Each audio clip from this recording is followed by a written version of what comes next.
పెద్దలందరికీ, ఆత్మీయ కుటుంబ సభ్యులకి, మీడియా మిత్రులకి, ఇంత తెలంగాణలో ప్రజాస్వామ్య పరిరక్షణ జరగాలని కోరుకున్నప్పుడు పోలీసులు పర్మిషన్ ఇవ్వకుండా చివరి నిమిషం దాకా గందరగోళ పరిస్థితుల్ని సృష్టించిన మండే ఎండను సైతం లెక్క చేయకుండా తెలంగాణ రాష్ట్రంలో ప్రజాస్వామ్య పునరుద్ధరణ జరగాలంటే అది మనతోటే జరుగుతుంది, భారతీయ జనతా పార్టీతోటే జరుగుతుందని చెప్పి నమ్మి విశ్వసించి వివిధ జిల్లాల నుంచి ఇక్కడికి విచ్చేసినటువంటి భారతీయ జనతా పార్టీ ఆత్మీయ కుటుంబ సభ్యులందరికీ కూడా పేరు పేరున ఉద్యమాభివందనాలు, శుభాకాంక్షలు తెలియజేస్తా ఉన్నాను. ఎండ బాగా కొడతా ఉంది. మాట్లాడాల్సినటువంటి పెద్దలు చాలా మంది ఉన్నారు.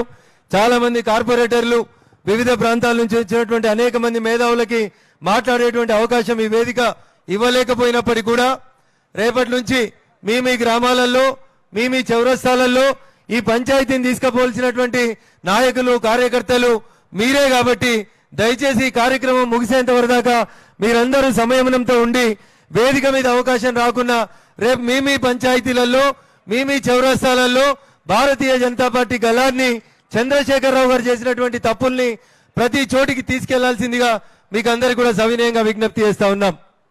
ఏం జరిగింది శాసనసభలో, ఎందుకు మమ్మల్ని సస్పెండ్ చేయాల్సి వచ్చింది అనేటువంటి విషయానికి సంబంధించి ఒక 2 లైన్లు చెప్తా. నేను తెలంగాణ రాష్ట్ర శాసనసభ 22-23 బడ్జెట్ సమావేశాల సందర్భంగా ప్రారంభమైనటువంటి మొదటి రోజే భారతీయ జనతా పార్టీ శాసనసభ్యులమైనటువంటి మేము గవర్నర్ గారి ప్రసంగం లేదు కాబట్టి ప్రజాస్వామ్యబద్ధంగా నిరసన తెలియజేద్దామని ఇప్పుడు ఎట్లయితే నల్ల కండువాలు వేసుకొని వచ్చినామో అట్లే నేను, రాజేందర్ గారు, రాజాసింగ్ గారు నల్ల కండువాలు వేసుకొని గన్ పార్క్ నుంచి అసెంబ్లీకి వెళ్లడం జరిగింది.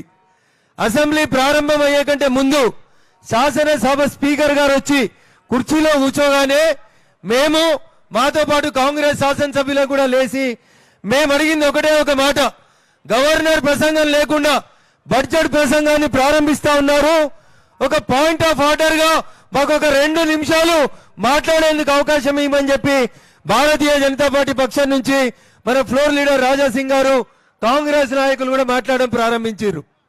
మేము మాట్లాడుతున్నటువంటి మాటల్ని పట్టించుకోకుండా స్పీకర్ గారు వెంటనే బడ్జెట్ ప్రసంగాన్ని ప్రారంభించమని హరీష్ రావు గారిని పిలిచిండ్రు.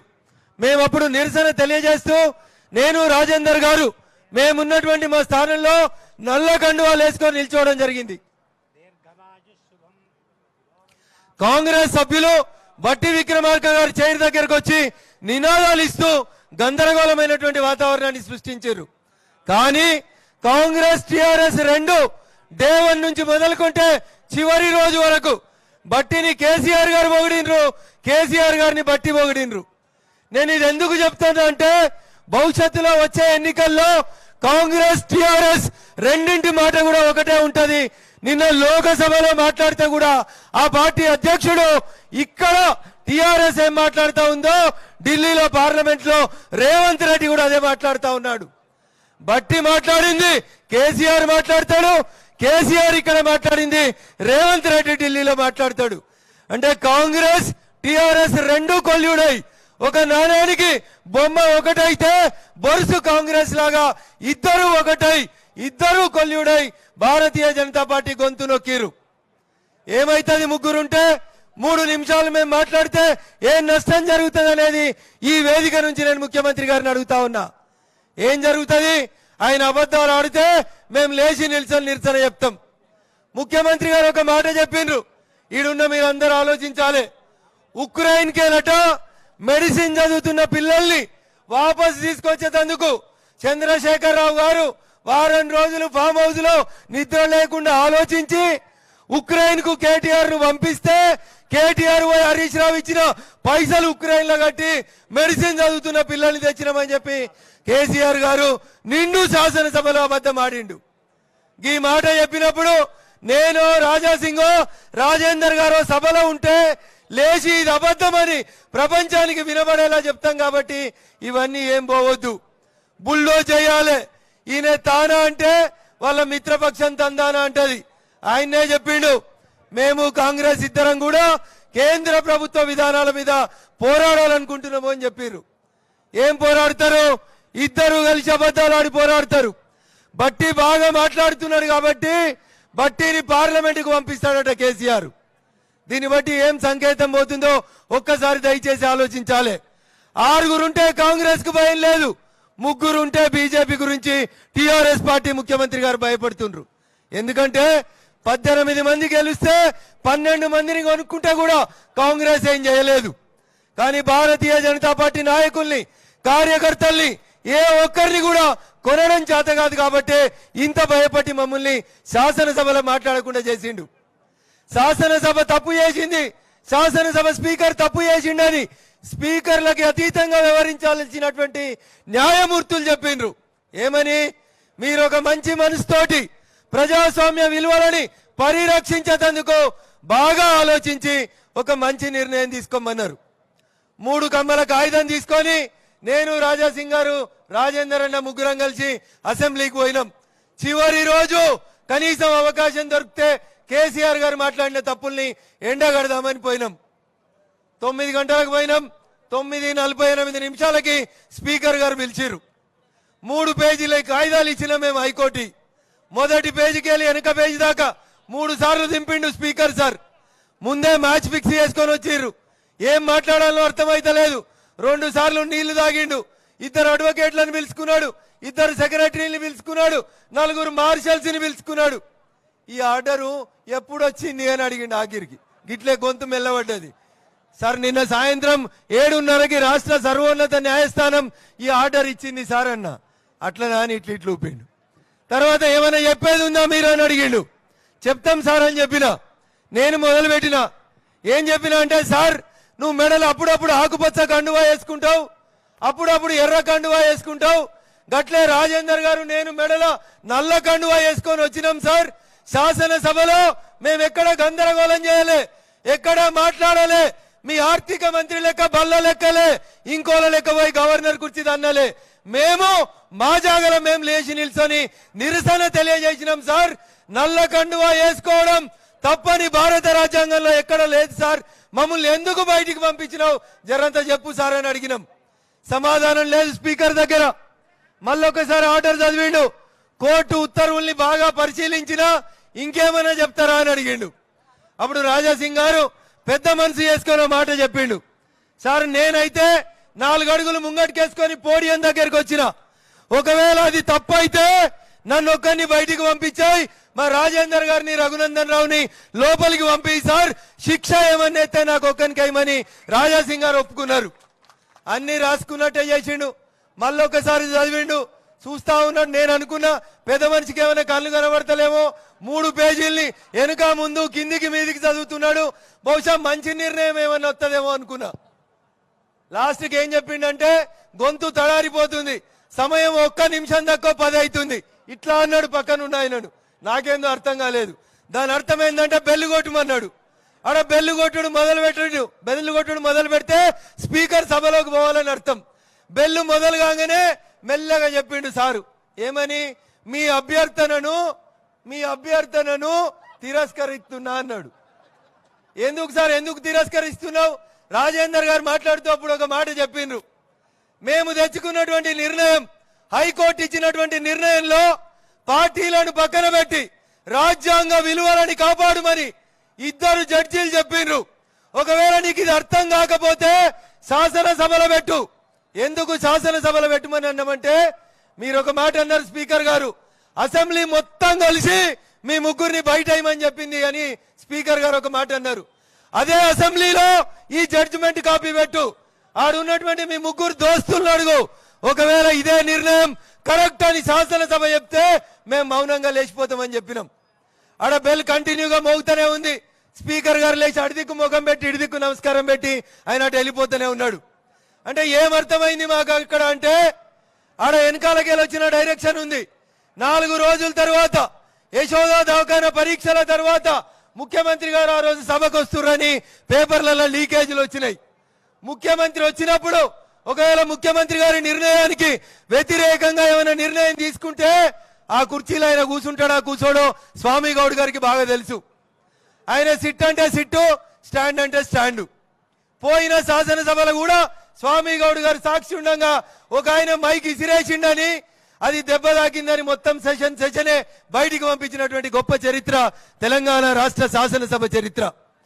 నేను మళ్ళీ ఒక మాట చెప్పిన ఆయనకి, కన్వీల్కర్ గారు అనేటువంటి జడ్జి గారు మహారాష్ట్రలో గిట్లే 12 మంది ఎమ్మెల్యేలని ఒక ఏడాది సస్పెండ్ చేస్తే స్పీకర్ నిర్ణయాన్ని తప్పుపట్టిరు. కాబట్టి ఒకసారి పునరాలోచించమని చెప్పినాం. ఏం చెప్పినా వినలేదు, ఎక్కడా న్యాయం జరగలేదు.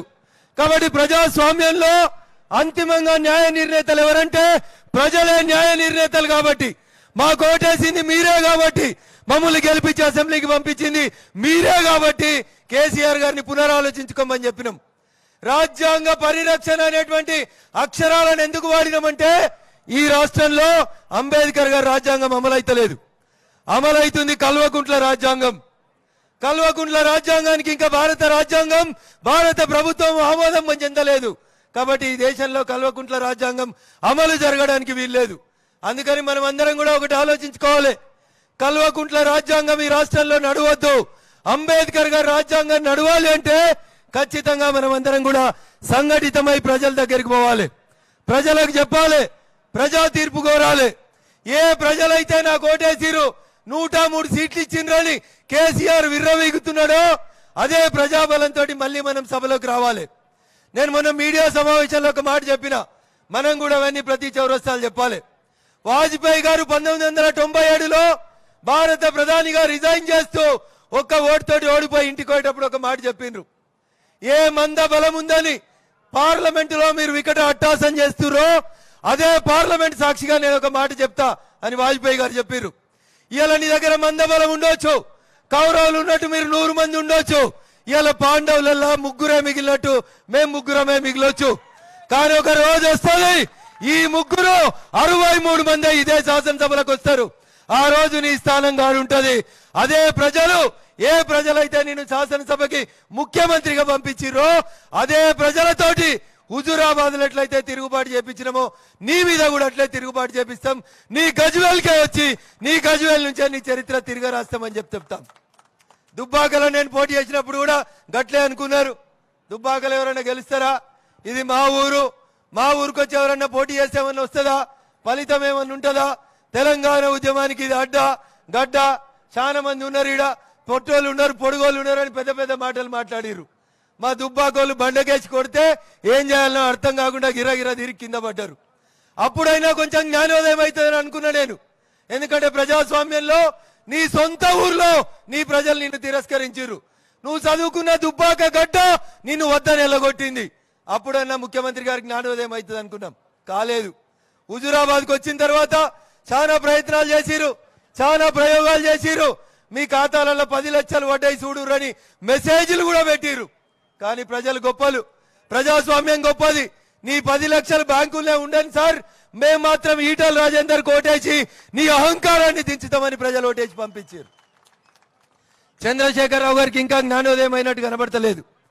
ఇందాక నాకంటే ముందు మాట్లాడే పెద్దలు చెప్పినట్టు పీకేలను AK-47లను నమ్ముకొని ప్రజల మీద పోలీసులతోటి బలవంతంగా కేసులు పెట్టించి ఏదో చేద్దామనేటువంటి ఒక గొప్ప ఆలోచనని పీకే ఇచ్చిండని చెప్పి చేస్తా ఉన్నారు. మనమందరం కూడా రేపటి నుంచి ఒకటే చెప్పాలి, ఈ ప్రజాస్వామ్య పరిరక్షణ దీక్ష ఒక్క ఇందిరా పార్కుకే పరిమితం కాదు, ఇక్కడికే ఆగిపోదు.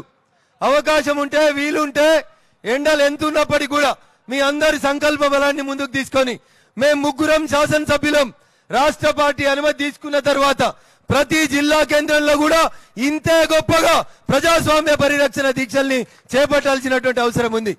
ఎందుకంటే ప్రజాస్వామ్యంలో అల్టిమేట్ గా న్యాయ నిర్ణేతలు ఎవరంటే ప్రజలే న్యాయ నిర్ణేతలు. కాబట్టి ఆ రోజు వాజ్పేయి గారు చెప్పిన మాటని ఈ రోజు మోడీ గారు ఎట్లయితే నిజం చేసి ఏ కాంగ్రెస్ అయితే ఆ రోజు పార్లమెంట్ లో నవ్విందో ఇలా గల్లీ గల్లీలో కాంగ్రెస్ చూసి నవ్వేటువంటి పరిస్థితిని మోడీ గారు తెచ్చినట్టు తెలంగాణ రాష్ట్రంలో కేసీఆర్ గారి అహంకారానికి బదులా తీసుకోవాల్సింది ఎవరంటే ఈ టెంట్ కింద ఉన్నటువంటి మనమే. అవునా కాదా? అవునా? తీసుకుందామా బదులా? కొనసాగిద్దామా ప్రజాస్వామ్య పరిరక్షణ దీక్షల్ని? అన్ని జిల్లాలకు పోదామా? ఎండ కొడుతుంది ఆయన చప్పుడు వస్తలేదు, వెనకాల ఉన్న వాళ్ళు చప్పుడు వేస్తలేరేందన్నా. వద్దా మీ జిల్లాలలో దీక్షలు? గిడ కూర్చున్న వాళ్ళు చల్లగా చెట్ల కింద కూర్చున్నట్టున్నారు అన్న. పట్నం వాళ్ళు అయ్యింది, ఊర్లలో పండి పోదాం, ప్రతి బస్ స్టాండ్ కాడికి పోదాం, ప్రతి అంబేద్కర్ విగ్రహం దగ్గరికి పోదాం, భారత రాజ్యాంగ నిర్మాత అంబేద్కర్ గారి కలలు కన్నటువంటి రాజ్యాంగం ఇచ్చినటువంటి నిరసన దీక్షల్ని ప్రతి గల్లీలో కొనసాగిద్దాం.